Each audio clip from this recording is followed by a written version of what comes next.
Shy Waitress saw everyone ignore the Vampire King's mute son until she spoke in sign language. Hello everyone. Before we begin today's story, I have a small favor to ask. Please hit subscribe and turn on the notification bell so you never miss our channel's new videos. It's quick, free, and the best way to support us in bringing you more dramatic stories. Your support means the world to us. Where are you watching from? Drop your city or country in the comments below. Thank you very much. Now, let's return to the main character. Emily Carter had learned how to be invisible long before she ever stepped into the marble hall of the Blackwood estate. At 24, she had perfected the quiet walk, the lowered gaze, the careful way of carrying a tray so no one noticed the slight tremor in her hands. She worked as a waitress for a high-end catering company in Boston, the kind that served private galas where crystal glasses caught the light like stars and the guests spoke softly, as if volume itself were beneath them. Tonight's event was larger than anything she had handled before, held inside a restored historic mansion that felt less like a home and more like a museum frozen in time. The ceilings rose higher than anything she had seen outside of a cathedral, and the air was cooler than the late autumn night outside, hovering around 65 degrees, controlled, deliberate, almost watchful. Emily kept her shoulders drawn in as she moved along the perimeter of the room, refilling water glasses, offering hors d'oeuvres she could never afford on her hourly wage, reminding herself that the shift would end in a few hours and that the tips would help cover groceries for the week.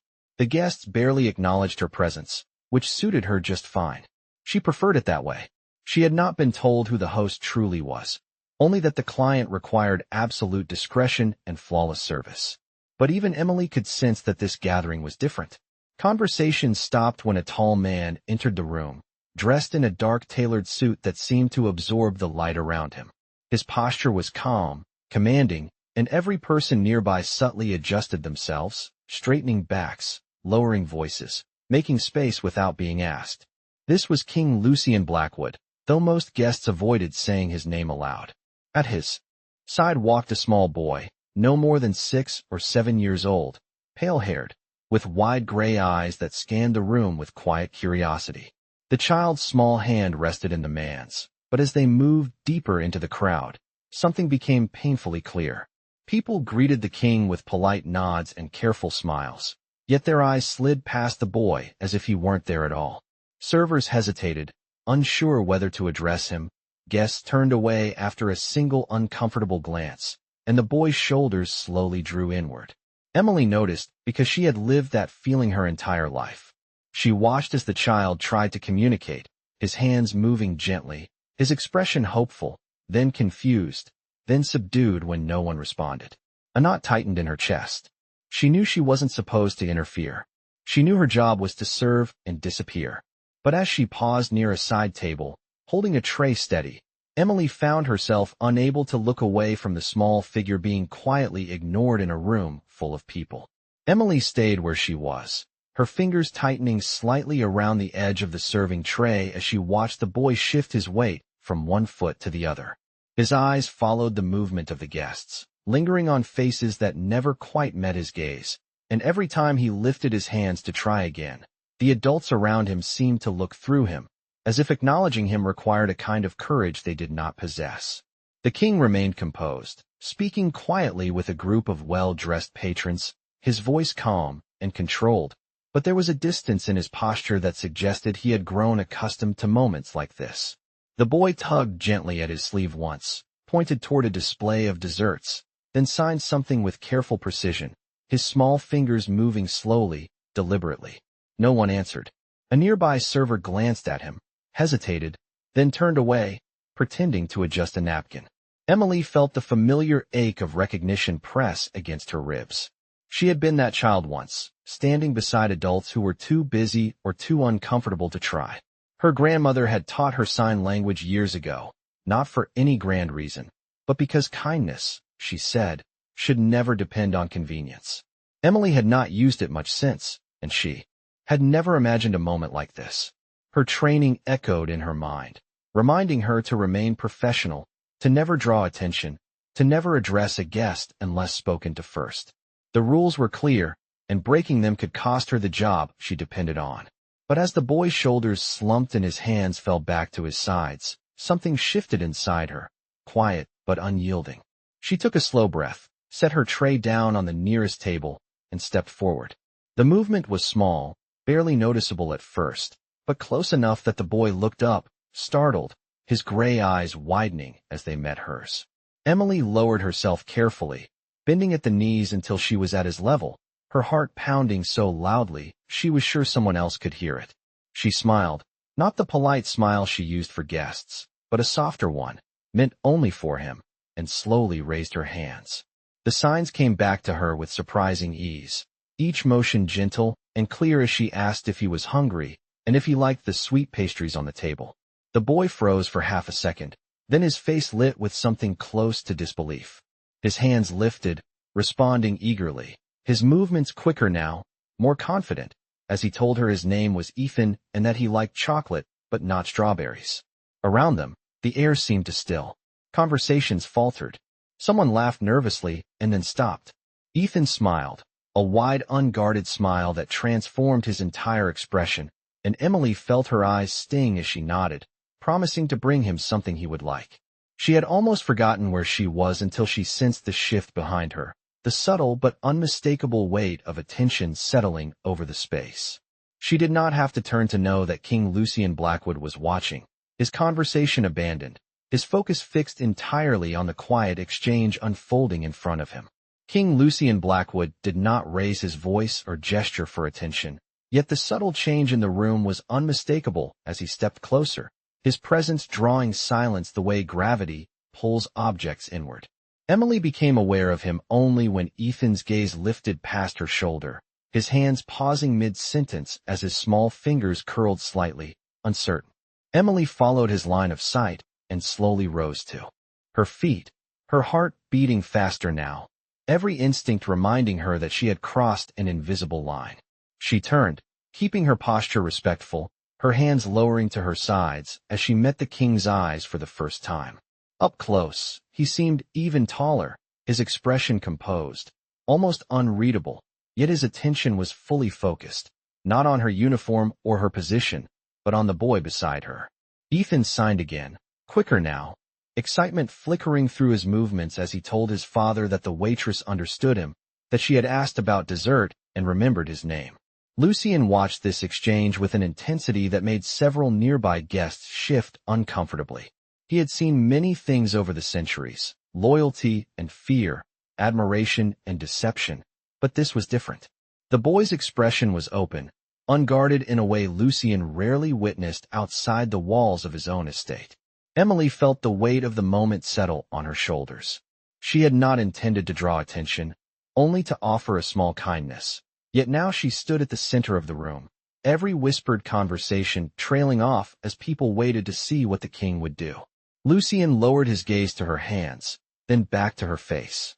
His voice, when he spoke, was calm and measured, carrying easily through the quiet space as he asked where she had learned to communicate that way. Emily swallowed, choosing her words carefully, explaining that her grandmother had been deaf and that she had learned sign language as a child, not as a skill to impress, but as a way to listen when words were not enough. She kept her tone steady, respectful, never once claiming credit for more than she had done.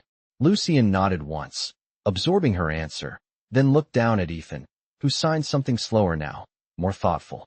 The king responded in kind, his own hands moving with surprising fluency, and several guests exchanged stunned glances as they realized he was answering his son in the same language.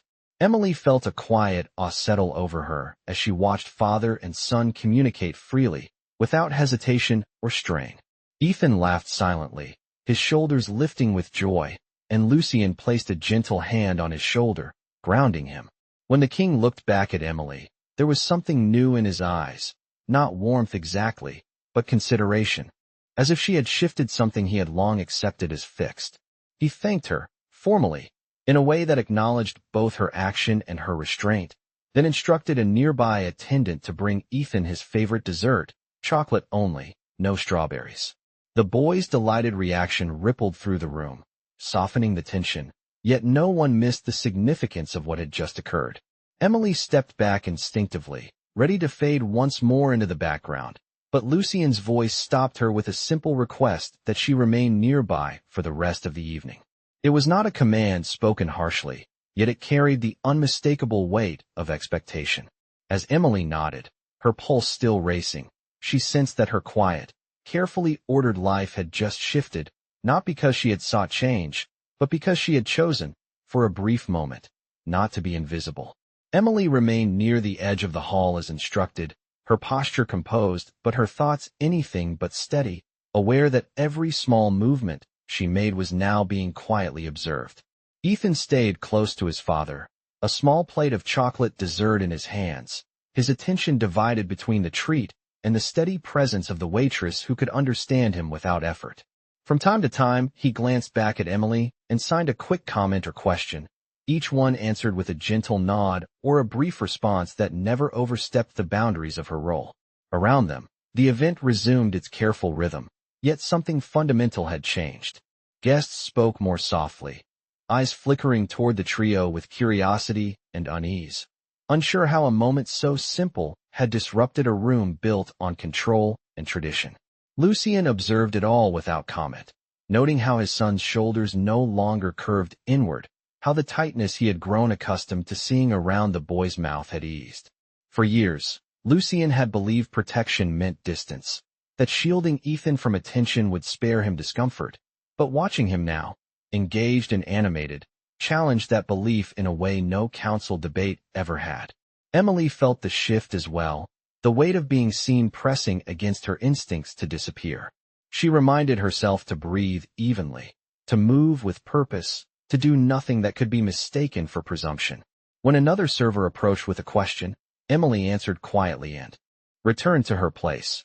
Yet Lucien's gaze followed her with thoughtful precision. He asked Ethan a question in sign language, slower this time, and the boy replied with care, explaining that Emily made him feel normal, that she did not look away or rush him. The simplicity of the statement struck deeper than any accusation. Lucien inclined his head, acknowledging the truth without defense. As the evening progressed, he found himself subtly repositioning the gathering, guiding conversations closer to where Ethan felt comfortable, allowing him to remain rather than retreating early as they often did. Emily noticed how attendance adjusted without being told, responding to the king's unspoken cues, and she understood that this was not coincidence but authority refined to silence. At one point, Lucien addressed her again, asking if she would be willing to assist during future events when Ethan was present, framing it as an option, not an order, though the room understood the significance immediately. Emily felt a ripple of uncertainty pass through her, balanced by a quiet resolve. She answered honestly, saying she would help if it was permitted, her voice steady despite the attention it drew. Lucien accepted the response with a brief nod, his approval understated but absolute. Ethan signed enthusiastically, his excitement barely contained, and Emily smiled despite herself, a warmth spreading through her chest that surprised her. As the event neared its close, guests began to depart, casting lingering looks back at the scene they would discuss long after the night ended. Emily resumed clearing tables, her movements once again efficient and controlled, yet the sense of invisibility she had relied on was gone. When Lucien prepared to leave, he paused, thanking her once more, not as a ruler acknowledging service, but as a father recognizing something rare. Emily watched him and Ethan walk toward the exit, the boy's hand secure in his father's, his posture lighter than when he had arrived. She did not know what the future would bring or how deeply this single evening would alter her path, only that a quiet choice had opened a door she had never intended to approach, and that somewhere between the chandeliers and the fading echoes of polite applause, the world had shifted, just enough, to make room for something new. The following morning arrived with a quiet persistence that Emily was not prepared for, the memory of the previous night, lingering in her thoughts as she returned to her small apartment just after midnight and slept only in fragments.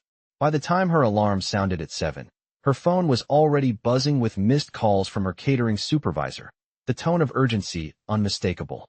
When she answered, she was told, with careful politeness, that the Blackwood estate had made a specific request, not for the company, but for her. Emily listened in silence, her free hand gripping the edge of her kitchen counter as the implications settled in. She was expected to return that afternoon, not as part of a large staff, but for a smaller, private luncheon. The request had come directly from King Lucian Blackwood. The drive to the estate felt longer in daylight, the iron gates opening with smooth precision as Emily stepped out of the car and was greeted by an attendant who addressed her by name. Inside, the atmosphere was markedly different from the previous night, quieter, stripped of spectacle, the polished floors reflecting sunlight instead of chandeliers. Ethan waited in a side room, seated at a low table with a stack of illustrated books, his face lighting up the moment he saw her. He signed a greeting so enthusiastic that Emily could not help but laugh softly as she returned it, asking about his morning and whether he had slept well. He responded eagerly, describing a dream in vivid gestures, his confidence already more apparent than before. Lucian observed from a short distance away, arms relaxed at his sides, noting the ease with which his son communicated now that effort was met with understanding rather than avoidance. Over lunch, Emily was invited to sit nearby, not to serve, but simply to be present, translating when needed, responding when Ethan wished to speak. The experience was subtle yet profound, and Lucian found himself studying the rhythm that emerged, the way his son leaned forward instead of shrinking back, the way Emily never rushed him, never finished a thought for him, allowing space where silence had once been heavy. After the meal, Lucian asked Emily to walk with him through the adjoining garden, while Ethan remained with the tutor. The request was framed casually, but the path they took led away from staff and toward privacy. Lucian spoke without preamble, explaining that Ethan had been born without the ability to speak and that, over time, the court had learned to manage around the inconvenience rather than truly address it. He admitted this with a rare candor, acknowledging that power often disguised neglect when it became too comfortable. Emily listened, offering no judgment, only honesty in return, sharing that she had learned sign language not from obligation, but from love, and that love required patience most people were unwilling to practice. Lucian considered her words carefully, then asked if she would be willing to spend time at the estate on a more regular basis, not as an employee bound by rigid rules, but as someone tasked with ensuring his son was not invisible in his own home. The offer was presented without pressure, yet its weight was undeniable. Emily felt fear flicker beneath her calm, the awareness that accepting would alter her life beyond recognition. But she also remembered Ethan's smile, unguarded and bright. She agreed, cautiously, setting boundaries, insisting that the role remain focused on the child. Lucian accepted these terms without hesitation. As Emily prepared to leave later that afternoon, Ethan signed goodbye with exaggerated seriousness, then rushed forward to hug her around the waist, a spontaneous gesture that caught her by surprise. Lucian watched, something unfamiliar tightening in his chest, realizing that for the first time, his son had reached out without fear of being ignored. And in that quiet moment, the king understood that kindness, once allowed inside the walls he had built, did not remain small for long. The days that followed settled into a quiet pattern that felt both unfamiliar and strangely natural to Emily, each visit to the estate reshaping her understanding of what her presence meant within its walls. She arrived several afternoons a week, escorted through corridors that no longer felt imposing but observant, as if the house itself were learning her rhythm. Ethan greeted her each time with growing confidence, his hands moving faster now, his expressions more nuanced, his questions more curious. He told her about his lessons, about the books he liked, about the garden paths he had memorized by heart, because he preferred walking where words were unnecessary.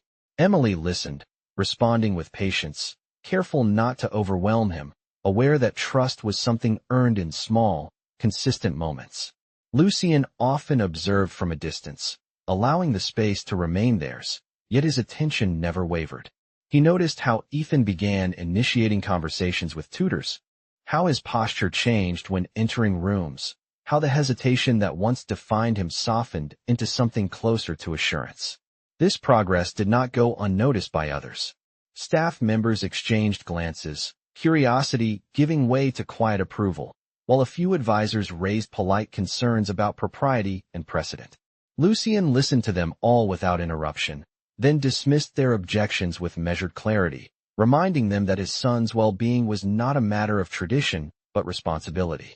One afternoon, as rain tapped gently against the tall windows and the estate grew hushed, Emily sat with Ethan in a reading alcove, translating a story he loved into signs, letting him guide the pace. Lucien joined them unexpectedly, taking a seat nearby, watching as his son corrected Emily's signing with playful seriousness, laughing silently when she exaggerated a character's reaction. The soundless laughter filled the space more completely than noise ever could. Lucien found himself asking questions, first about the signs themselves, then about how Emily had learned to navigate a world that often chose convenience over connection.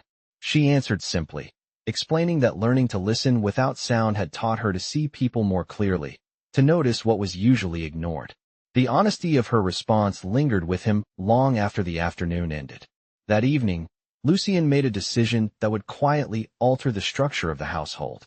He instructed that basic sign language lessons be introduced for staff members who interacted regularly with Ethan, framing it not as an obligation, but as an opportunity to remove a barrier that never should have existed.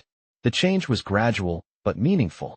Emily watched as greetings shifted, as small efforts replaced avoidance, and as Ethan responded with visible pride.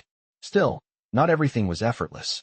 There were moments when Emily felt the weight of her position, the unspoken awareness that she stood between worlds, neither servant nor family, yet essential to the balance forming around the child. She grappled with this quietly, reminding herself why she had agreed in the first place. One late afternoon, as the sun dipped low and cast long shadows across the garden, Lucien joined her while Ethan played nearby. He thanked her again, not formally, but with a sincerity that surprised them both, acknowledging that her presence had revealed a failing he had not wanted to name. Emily accepted the gratitude without self-importance, replying that she had only done what felt right. Lucien watched his son sign excitedly to a gardener who was trying his best to respond, and for the first time, he allowed himself to believe that the future might not be defined by what Ethan lacked, but by what he was finally allowed to share.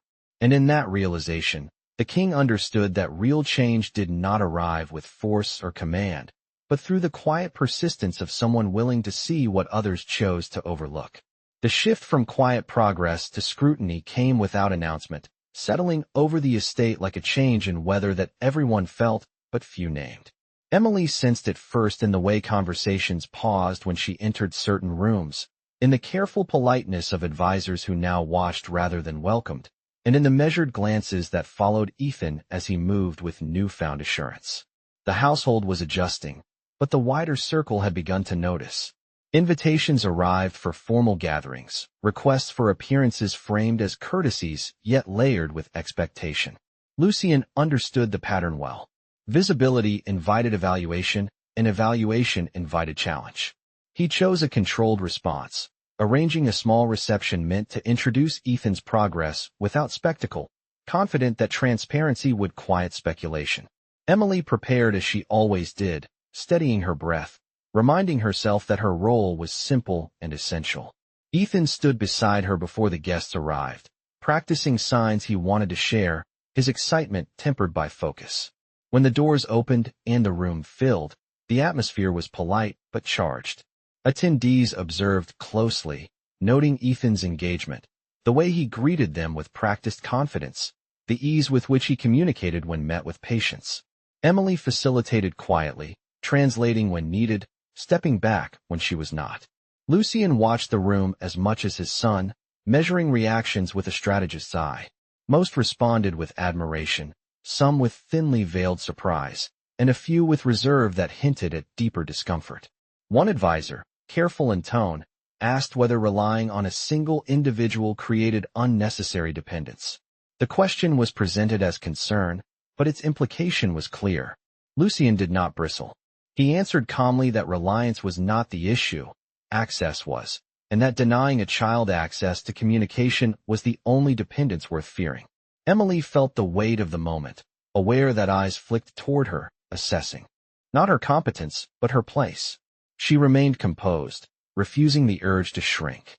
Ethan signed a response of his own, slower than usual but deliberate, explaining that he felt braver when people tried to understand him, that he wanted many people to learn, not just one. The room stilled. Lucien allowed the silence to stand, letting his son's words settle without interruption.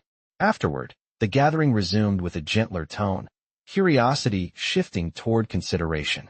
Yet the tension did not vanish entirely. Later, as dusk softened the windows, Lucien walked with Emily along the garden path, acknowledging the questions raised and the realities they represented. He spoke plainly, admitting that progress often unsettled those invested in the old order.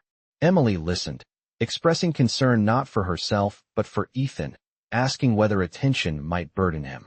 Lucien considered this, then assured her that protection did not mean concealment, and that strength, when nurtured carefully, could withstand observation.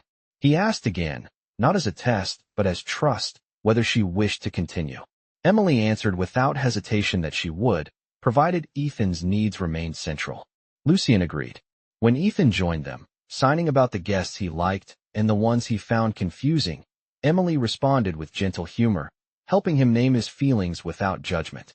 As night settled, Lucien watched the two of them walk ahead, the distance between them natural and unforced.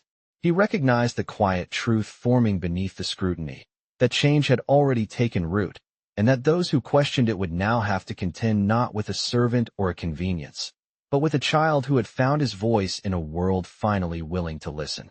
The realization did not arrive all at once, but in a series of quiet moments that began to connect in Lucien's mind with unsettling clarity. It started with an old ledger brought out during a routine review of estate records, a document meant to track educational accommodations that had not been revised in decades. Emily noticed Lucien's attention shift as he scanned a particular page, his expression tightening not with anger, but with recognition. Later, during a calm afternoon session, Ethan signed a question about symbols he had seen carved into a corridor wall. Gestures he used were precise, unfamiliar, older than the modern signs Emily had taught him. She paused, surprised, then asked where he had learned them. Ethan pointed to the wall, then to a faded illustration in a book from the estate library. Lucien watched closely, a memory stirring, one he had not accessed in years. That evening, after Ethan had gone to bed, Lucien invited Emily into the private archive room, a space few entered without invitation. He moved with purpose, retrieving a bound volume whose pages bore a resemblance to Ethan's signs. He explained, carefully, that long before spoken languages diversified, vampire houses had developed a silent court language, used to protect heirs in times when speech was dangerous. It had been phased out over centuries, replaced by spoken command and political theater, but it had never fully disappeared. Emily listened, the weight of the discovery settling in as Lucien admitted that Ethan's silence had not been an absence, but a preservation. The signs he used were not random or improvised, but instinctive, echoing a lineage that had communicated without sound for generations. Emily felt a quiet awe, coupled with concern, realizing that what she had recognized as sign language intersected with something far older. Lucien acknowledged the implications without dramatics, stating that the court would view this as both vulnerability and power, depending on who observed it. The following day, he tested the theory gently, using one of the ancient signs with Ethan, whose eyes widened in immediate recognition. The boy responded fluently, his hands moving with confidence and familiarity that confirmed what Lucien already knew. Emily watched, understanding now that her role had not been to introduce communication, but to unlock it, to give Ethan permission to use what he already possessed without fear. The knowledge shifted the balance within the estate. Lucien made a deliberate choice not to announce the discovery, instead reinforcing Ethan's confidence privately, ensuring that his education expanded without spectacle. Emily adjusted as well, blending modern signs with the ancient ones Ethan gravitated toward, careful to let him lead. The change was subtle but profound. Ethan began expressing thoughts with greater depth, his questions more layered, his observations sharper. Lucien saw in this not a challenge to his authority, but a reminder of it, a call to protect something rare. One afternoon, as they sat in the garden, Ethan signed that he liked being understood, that it made him feel strong rather than strange. Emily translated, her voice steady, and Lucien nodded, responding directly to his son that strength. often looked quiet until someone learned how to listen. In that moment, the future took on a clearer shape. Lucian understood that Emily's presence was not incidental nor temporary, but a bridge between eras, between what had been forgotten and what could be preserved. He resolved to ensure that Ethan's voice, silent though it was, would never again be mistaken for absence, and that the woman who had helped reveal it would remain not as a secret, but as part of the foundation being carefully rebuilt around his son. The weeks that followed unfolded with a steady certainty that surprised even Lucian, as if the estate itself had accepted the quiet transformation taking place within its walls. Ethan continued to grow more expressive, his hands carrying thoughts that once had nowhere to go, his presence no longer tentative but assured. Emily remained a constant, her role evolving naturally from guide to anchor, ensuring that the language Ethan carried within him was honored rather than hidden. Lucian formalized what had already become truth, announcing to the inner council that his son's education would include both modern instruction and the ancient silent court language, not as a curiosity, but as heritage. The decision was met with measured reactions, some cautious, some approving, but none openly defiant. Authority, when exercised with purpose, did not require force. One evening, as the household gathered in the smaller hall for a modest celebration marking Ethan's progress, Emily stood to the side, content to observe rather than participate. Ethan noticed immediately. He crossed the room with deliberate steps and signed for her to join him, his expression earnest. When she hesitated, Lucian nodded once, granting permission without words. Emily stepped forward, aware of the eyes on her, yet unafraid. Ethan signed slowly, carefully, expressing gratitude in the way that felt most natural to him, explaining that being understood had made him feel visible for the first time. Emily responded with equal care, telling him that his voice had always been there, and that the world was simply learning how to listen. Lucian watched, a quiet resolve settling in his chest. In that moment, he understood that power did not diminish when shared with compassion, but deepened. Later that night, after the estate grew still, Lucian spoke privately with Emily in the library, acknowledging that her presence had reshaped not only his son's life, but his own understanding of leadership. He offered her a permanent position, defined not by servitude, but by trust, ensuring that her independence and boundaries would be respected. Emily accepted with clarity, knowing that the choice aligned with who she was becoming. As seasons shifted, the changes within the estate extended outward. Staff members grew fluent, conversations expanded, and Ethan navigated spaces once closed to him with ease. Guests who returned noticed the difference immediately, sensing an openness that had not existed before. Emily remained grounded, never mistaking significance for status, her focus unwavering. One afternoon, as she and Ethan walked the garden path where this journey had first taken shape, he signed a question about whether everyone could learn to listen better. Emily smiled, answering that learning was always possible when people chose patience over comfort. Lucian followed a few steps behind, observing the scene with quiet satisfaction. He knew challenges would come, that not all change would be welcomed, but he also knew that the foundation they had built was resilient. As dusk settled and the lights within the estate warmed against the gathering dark, Lucian reflected on the simple truth that had guided everything since that first night. A shy waitress had seen what others ignored, not because she was extraordinary, but because she was willing to notice. And in doing so, she had reminded a king that the strongest legacies were not forged through silence imposed, but through voices finally allowed to be heard.